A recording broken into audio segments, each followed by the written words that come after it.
anda. Anda, eu quero que me atropele, anda, bate em mim. Bate em mim! Me atropela!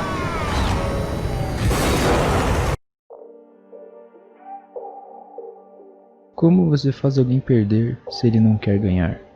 Como você pode derrotar aquele que não quer apenas vencer? É isso que torna o palhaço o príncipe do crime tão interessante. Torna-se mais fácil prever o comportamento de alguém ou seu próximo passo se soubermos o que ele deseja. Mas o Coringa é muito misterioso porque ninguém sabe realmente o que ele quer. Seus homens, seu plano. E eu lá tenho cara de quem faz planos. Você sabe o que eu sou? Eu sou um cão atrás de carros. Eu não saberia o que fazer se pegasse algum. Entende? Eu só faço as coisas. E a verdade é que ele não quer nada além do caos. E essa característica imprevisível dele é muito bem retratada no Coringa de Christopher Nolan. Mas há ainda uma coisa que torna o Coringa ainda mais misterioso. E essa é a sua origem, seu passado. Porque sempre que vemos ou testemunhamos um comportamento bizarro e anormal, a primeira coisa que nos ocorre é: como alguém pode ser assim? E chegamos mais perto da resposta apenas quando olhamos para o passado dessa pessoa. Porque nossa percepção é fortemente influenciada por nosso passado. Que tipo de pessoa você se tornará depois de crescer e como será seu processo de pensamento depende em grande parte de como foi a sua infância. São as experiências que nos fazem.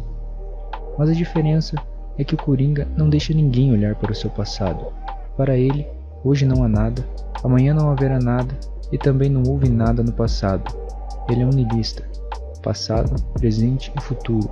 Todos os três não têm sentido para ele. Ele não se preocupa com seu passado e talvez nem saiba disso. Não sabemos de onde ele pertence, ou se ele tem uma identidade real ou mesmo um nome. Sempre que ele descreve seu passado, você não pode ter 100% de certeza de que ele está falando a verdade. Ele não é confiável, e esta é a essência de seu personagem. Ele é um narrador não confiável. No filme O Cavaleiro das Trevas, sempre que o Coringa descreve a história por trás das cicatrizes de seu rosto, ele continua mudando a história de acordo com as pessoas com quem está falando. Ele vê o quão eficaz será a história para aquelas pessoas. Quer saber como consegui as cicatrizes? Meu pai era um bêbado e um drogado. Uma noite, ele chegou mais doido do que o normal. Mamãe pegou a faca da cozinha para se defender. Ele não gostou nada, nem um pouco. E então, comigo assistindo, ele meteu a faca nela, rindo o tempo inteiro. E às vezes ele mesmo cortava o rosto para agradar sua esposa. Eu tinha uma mulher, ela era bonita, como você. E ela me dizia que eu encucava demais. Me dizia que eu devia sorrir mais. Seria mais divertido ver qual versão da história ele tinha para o Batman. Com o filme Coringa de 2019, além de uma atuação desafiadora como Heath Ledger, as pessoas também esperavam que o filme limparia o passado do Coringa. Finalmente saberemos como uma pessoa é levada a esse extremo. Quais seriam as circunstâncias que tornaram ele Coringa? E de fato, essas coisas são mostradas no filme. Vemos como alguém está tão destruído que todo o significado de sua vida é destruído.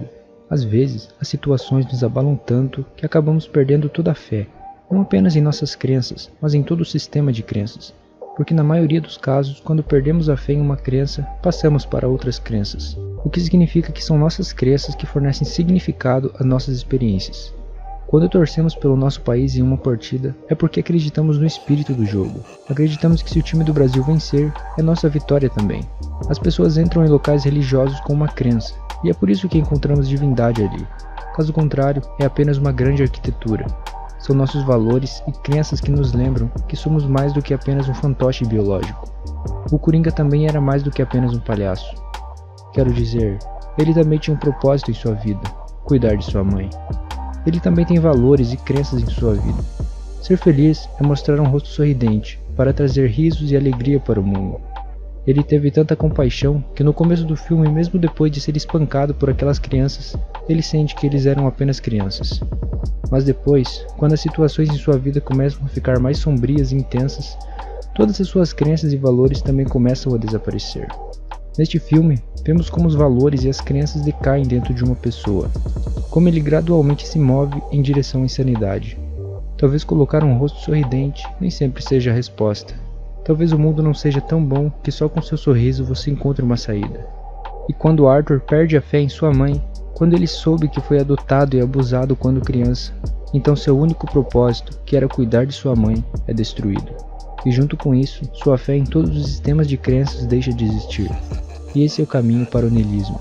E é aí que começa uma vida sem sentido. Nesse ponto, você percebe que a vida não é uma tragédia, mas uma comédia. Não tem sentido. Porque se você está sofrendo e vê nisso seus próprios erros, então você tem a chance de corrigir sua condição. Pelo menos você pode mudar sua perspectiva. Mas se você sente que o mundo está errado como se fosse a verdade real, então nesse caso você se torna completamente sem esperança. Você está quebrado em pedaços. Ser insano no mundo insano é ser verdadeiramente são. Esta é a justificativa do Coringa. Mas há um problema com todas essas coisas. As coisas sobre as quais estávamos conversando. O fator de confiança. O que quer que vejamos neste filme é mesmo verdade? Quer dizer, o filme é feito com a perspectiva do Coringa. É o ponto de vista dele. E como sabemos, o Coringa não é confiável. Portanto, é óbvio perguntar se a história de fundo mostrada no filme é real. Ou como sempre, é uma mistura da mente do Coringa. Porque no filme há muitas cenas, muitos casos onde é claro que não era real. Ele estava apenas pensando assim. Essas coisas estavam apenas em seus pensamentos. Na verdade, todo o filme é uma simulação de sua mente. Então, como podemos ter certeza de que o filme inteiro não é uma história inventada? E se não, quais eventos são reais e quais não são? Mas a intenção por trás desse filme é que quando terminarmos, não temos todas as respostas, que estamos confusos. Como sempre, o passado do Coringa continua um mistério. E para ser verdade, não queremos nem resolver isso. O Coringa é interessante porque é um exemplo de uma natureza humana negra e extrema. Ele é a personificação da insanidade. E conhecendo seu passado, de alguma forma, diluiremos sua insanidade. Vamos dar uma razão para sua loucura. Vamos estabelecer uma identidade nele. E aos poucos vamos começar a entendê-lo. Ele também se tornará previsível.